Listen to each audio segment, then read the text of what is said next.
अस्सलाम वालेकुम, मैं हूं जावेद फ़ारूकी। नाज़रीन, बहुत बड़ी बड़ी ख़बरें हैं। एक तो ये ख़बर है कि साबिक़ वज़ीर-ए-आज़म इमरान ख़ान को हुकूमत गिरफ़्तार करना चाहती है। हुकूमत गिरफ़्तार करना चाहती है या कुछ और हल्के जो हैं वो गिरफ़्तार करना चाहते हैं।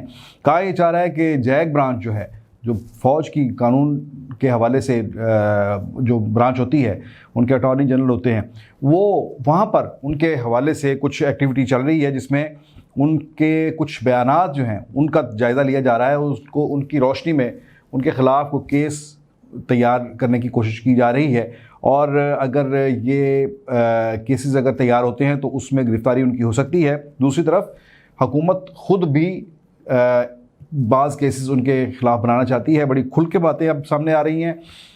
एक तरफ तो इमरान ख़ान को हुकूमत गिरफ़्तार करना चाहती है। राना सनाउल्लाह ने भी खुलकर कहा कि उन्हें सिक्योरिटी फराहम कर दी गई है और जब तक उनकी ज़मानत है ये उनकी सिक्योरिटी है और जब ज़मानत ख़त्म होगी तो यही सिक्योरिटी उन्हें गिरफ़्तार कर लेगी।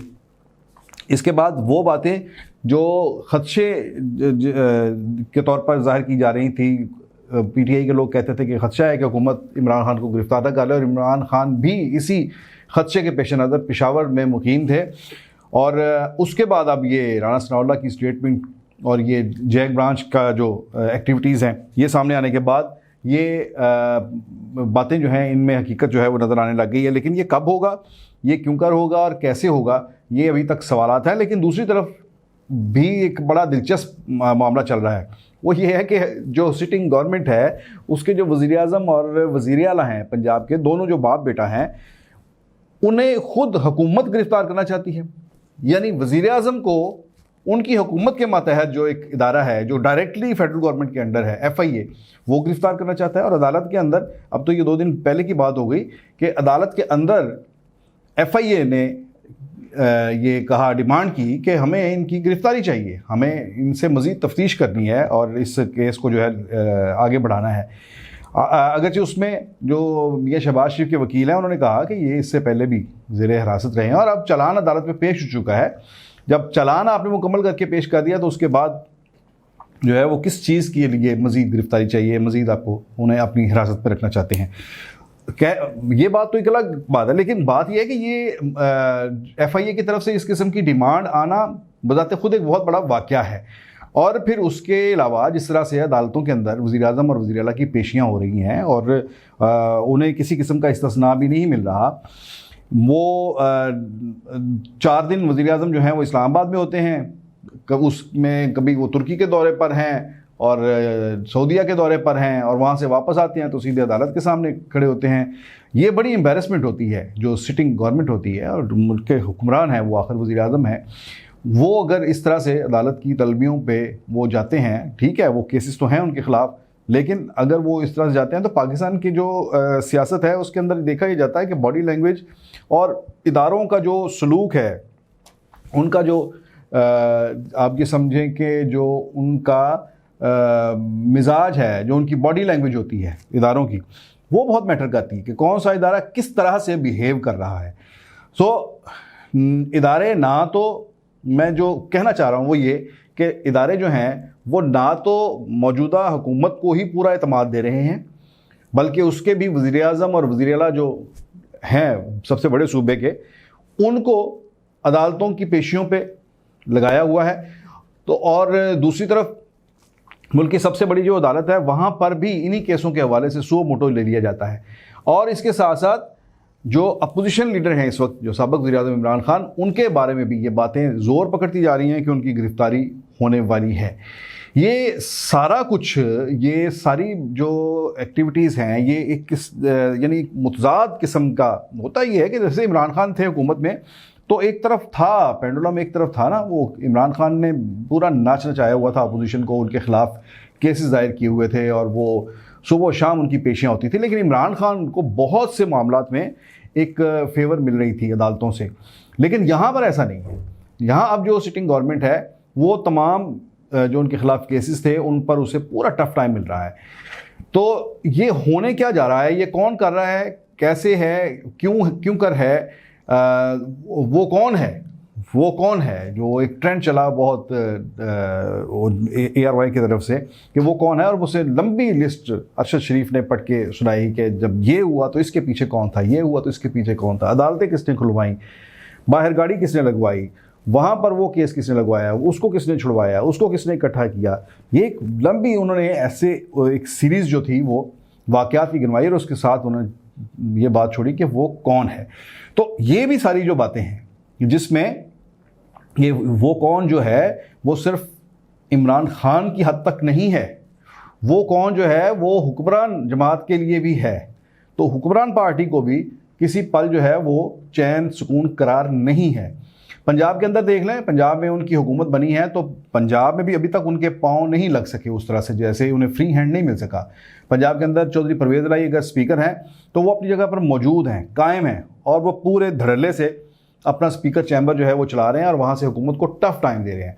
हुकूमत अभी तक पंजाब असम्बली उनसे वागुजार नहीं करवा सकी या उसके ऊपर कंट्रोल नहीं अपना रख सकी। ये अच्छा 30 मई को उन्होंने नए गवर्नर पंजाब का हलफ जो था वो अरेंज किया गया, उन्होंने हलफ उठाया, और उसके फ़ौरन बाद हलफ इसलिए उठाया गया कि जनाब काबीना बनानी है। काबीना बहुत ज़रूरी थी, ज़ाहिर है 1 माह हो चुका था, तकरीबन 1 माह से ज़्यादा हो चुका था हमज़ा शहबाज को वज़ीर आला बने हुए, लेकिन उनके पास काबीना नहीं थी। तो ज़रूरत इस चीज़ की थी कि वो गवर्नर पंजाब जो उनके आए हैं वो हलफ उठाए, और उसके साथ ही पंजाब की काबीना भी बन जाए ताकि पंजाब का एक इंतज़ाम जो है, नज़म जो है वो चले और कारोबार हुकूमत चले। वो काबीना के बगैर नहीं चलता। बहुत से ऐसे मामलात होते हैं जिनकी काबीना से डायरेक्टली मंजूरी की ज़रूरत होती है, लेकिन 30 मई को उन्होंने काबीना, अपनी मुख्तसर सी काबीना 7 वज़रा की, वो उसे हल्फ उठवा लिया। लेकिन पिछले 7 दिन हो गए, 7 दिनों में अभी तक उस काबीना का महकमे अनाउंस नहीं हो सके। आखिर इसके पीछे क्या वजह है, कौन से अवामिल हैं जो फ्री हैंड नहीं दे रहे, और पंजाब में भी उनकी हुकूमत जो है वो उसी तरह से चल रही है।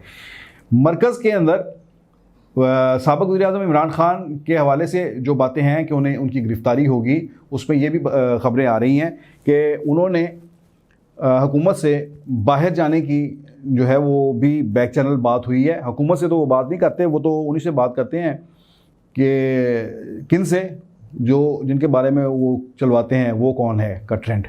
तो वो कौन जो हैं उनसे वो उनकी सुना है कि ये बात चल रही है कि उन्हें बाहर भेजा जाए, लेकिन उन्हें बाहर जाने की इजाज़त अभी नहीं मिल रही। इसकी वजह भी क्या है? इसकी वजह यही है कि इमरान खान जो बातें कर चुके हैं और जिस तरह से उन्होंने अपने अज़ाइम भी ज़ाहिर किए, उन्होंने कहा कि मैं और ख़तरनाक हो जाऊंगा। तो जो वो कौन वाले जो हैं उन्हें ये पता है कि इससे पहले जब नवाज़ शरीफ को प्लेटलेट्स के बहाने वो उन्हें बाहर जाने की इजाज़त दी, तो बाहर जाकर फिर जो उन्होंने गुल खिलाए और जिस तरह से उन्होंने जो ज़ुबान इस्तेमाल की और जो जलसों के अंदर जो तकरीरें की उन्होंने, वो अभी तक कानों से धुआं निकलता है। तो इमरान खान तो अभी मुल्क के अंदर ही उनसे 4 हाथ आगे चले गए हैं। अगर ये बाहर जाकर बैठ गए तो फिर क्या करेंगे? ये भी एक रीज़न है कि उन्हें सुना है कि उन्हें बाहर जाने की इजाज़त नहीं मिल रही, और यहीं पर उनके ख़िलाफ़ जो है वो कार्रवाई वगैरह की जा रही है। अच्छा, ये सारा जितना मैंने ये कहा कि ये मुख्तलिफ़ किस्म की, यानी हुकूमत भी और अपोजिशन दोनों ही जो है एक ख़ास किस्म के हालात से गुज़र रहे हैं, तो ये ऐसा क्यों है? मेरी दानिश में जब सियासी जमातें कोई ना कोई एक्टिविटी कर रही होती हैं तो वो उनको एक आप देखते हैं कि ये वक्त क्या है, उस वक्त को देखते हुए आप उनके बारे में ये कहते हैं कि ये इलेक्शन आ रहा है, तो गालिबन इलेक्शन की तैयारी में आप इनकी एक्टिविटी शुरू की। मसलन क्या है कि वो कुछ जलसे शुरू कर ले पॉलिटिकल पार्टीज, तो कहते हैं कि चूँकि इलेक्शन आ रहा है तो इसलिए इलेक्शन की तैयारी यही है। कहीं को तरक्याती काम हुकूमतें उनके ऊपर जोर दे दें तो कहते हैं इलेक्शन की तैयारी आ रही है, या अगर हुकूमत जो है वो कोई रिलीफ पैकेज दे दे तो कहते हैं इलेक्शन आ रहा है, इलेक्शन की तैयारी हो रही है।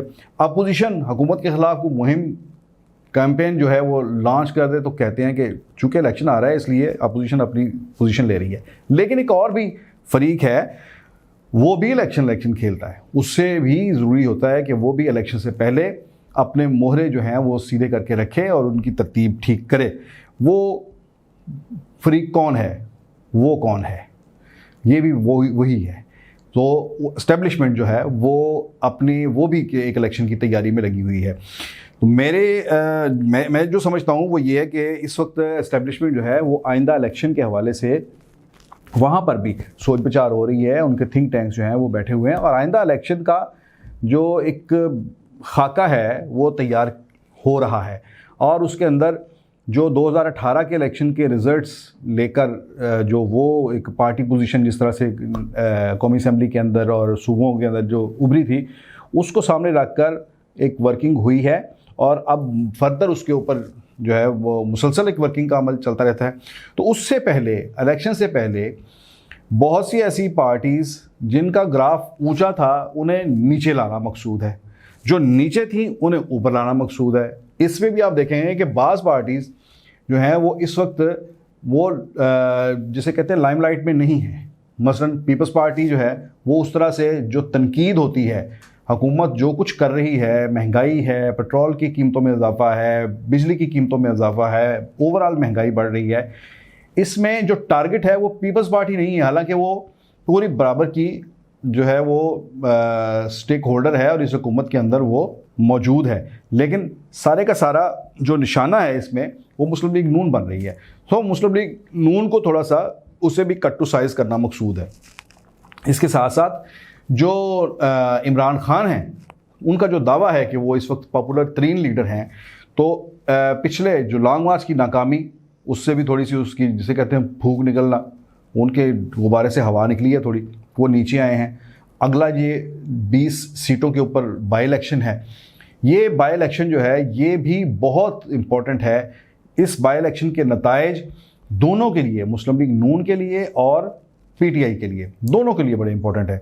देखिए, अगर मुस्लिम लीग नून 20 की 20 सीटें अगर नहीं जीतती और इसमें से पीटीआई कुछ सीटें जीत जाती है, तो इसका मतलब ये है कि मुस्लिम लीग नून अगर 186 के फिगर तक नहीं पहुंचती विदाउट पीपल्स पार्टी फिर भी, तो इसका मतलब यह है कि उसे कोई ना कहीं ये है कि इसे ये जो है ये बहुत सूट करता है कि ये एक एज के ऊपर रहे। यानी ऐसा ना हो कि ये बहुत एब्सोल्यूट मेजॉरिटी के साथ ये ताकतवर बनकर यहाँ पर बैठ जाएं।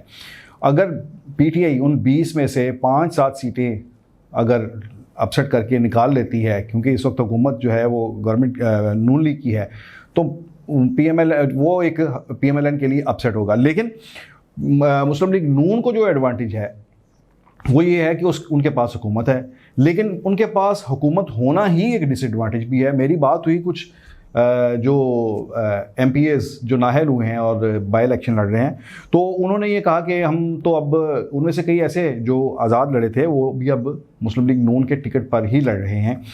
उनमें से बाज़ लोगों ने ये कहा था कि हम दोबारा आज़ाद ही लड़ना चाहते हैं। तो चूँकि हम पहले भी आज़ाद ही इलेक्ट हुए थे और बाद में पीटीआई के अंदर शामिल हुए थे, तो हमारी कॉन्स्टिट्यूंसी जो है हमें ज़्यादा सूट करता है कि हम आज़ाद लड़ें। लेकिन मुस्लिम लीग नून ने उनके साथ ये शर्त आयद कर दी कि नहीं, आप पीएमएलएन का टिकट लें तो हम आपको सपोर्ट करेंगे, अदरवाइज़ फिर हमें अपना कैंडिडेट खड़ा करना पड़ेगा। तो ऐसी सूरत में उन्होंने फिर मुस्लिम लीग नून का टिकट लिया। अब जब उनसे बात हुई है तो आज से कोई हफ्ता पहले तक तो राज़ी थे कि पीएमएलएन का टिकट मिला है तो पंजाब गवर्नमेंट साथ है तो ये एक फ़ायदा होगा। लेकिन अब उनके यहाँ एक परेशानी है, वो ये कि जो पेट्रोल और बिजली की कीमतों में इजाफा हुआ है और आने वाले बजट में, जो कि यकीनन ज़िमनी इलेक्शन से पहले ही आना है, तो उसमें मज़ीद टैक्सेशन जो है उसका इम्कान है। तो अगर ये सारी चीज़ें आती हैं, एक रेला आता है और महंगाई का, तो वो कहते हैं कि अभी जो कीमत बढ़ी है 60 रुपये पेट्रोल की कीमत जो बढ़ी है और बिजली की कीमत जो 60 रुपये पेट्रोल की और 7 रुपये बिजली की जो कीमत बढ़ी है, तो उनका ये कहना है कि हम चूँकि इस वक्त हलकों में हैं और वहाँ लोगों से मिल रहे हैं, तो इसकी जो है वो एक आ रहा है, इसका रिएक्शन आ रहा है, हीट आ रही है, लोग जो हैं इसके ऊपर मुस्लिम लीग नून से नाखुश हैं। तो ये उन्हें, जैसे मैंने कहा कि हुकूमत पंजाब में होने का मुस्लिम लीग नून को एडवांटेज भी है और ये डिसएडवांटेज भी है कि जो कुछ हुकूमत करेगी उसका सारे का सारा मलबा भी उन्हें उनके उम्मीदवारों को उठाना पड़ेगा। और ऐसी सूरत में अगर, और दूसरी सूरत में अगर पीटीआई जो है अगर अपनी सीटें वापस नहीं ले सकती 20 सारी सीटें, तो ये खुद पीटीआई के लिए एक झटका होगा कि अच्छा भाई, आप तो अपनी, इसका मतलब है कि पुरानी पोजीशन नहीं है अब इनके पास। सो ये भी नीचे आए। जो मैंने कहा कि किसी को ऊपर लेके जाना है मकसूद, तो किसी को कट टू साइज करना, मजीद ज़रा थोड़ा सा नीचे लाना, कि जो ऊपर जा रहा है उसे ज़रा नीचे लाया जाए। इस तरह से एक बड़े बारीकी से ये सारी चीज़ें जो हैं इनको लेकर चल रहे हैं, और उनकी ख्वाहिश है कि आने वाले इलेक्शन में, और बल्कि जो प्लान है वो यही है कि आने वाले इलेक्शन में एक और हंग पार्लियामेंट आए जिसके अंदर कोई ऐसी पार्टी पोजीशन हो जिसमें कोई भी पार्टी एब्सोल्यूट मेजॉरिटी के साथ ना हो। यही वजह है कि इस वक्त तमाम जो रियासती इदारे हैं, हुकूमती इदारे नहीं, रियासती इदारे हैं, वो उनका जो कंडक्ट है, उनका जो एटीट्यूड है, वो जो जिस तरह से बिहेव कर रहे हैं, उसमें वो किसी एक को भी फेवर नहीं दे रहे। इसको भी दबा रहे हैं, इसको भी दबा रहे हैं, इसको भी फेवर दे रहे हैं, इसको भी फेवर दे रहे हैं। सबके साथ मिलजुल कर वो खेल खेला जा रहा है। तो ये खेल जो है वो देखें आने वाले दिनों में क्या गुल खिलाता है। इमरान खान क्या गिरफ़्तार होते हैं? अगर गिरफ़्तार होते हैं तो उसका इम्पैक्ट पीटीआई के ऊपर और इमरान खान की पॉपुलैरिटी के ऊपर उसका क्या इम्पैक्ट आता है, और हुकूमत को इससे क्या फ़ायदा होता है। और बाई इलेक्शन है, बाई इलेक्शन का किसको फ़ायदा होता है? मुस्लिम लीग नून को फ़ायदा होता है या पीटीआई उसमें कोई सरप्राइज़ देती है? आप भी इस पर नज़र रखें, हम भी रखते हैं। आइंदा व्लॉग में फिर मिलेंगे। इजाज़त दीजिए, अल्लाह हाफिज़।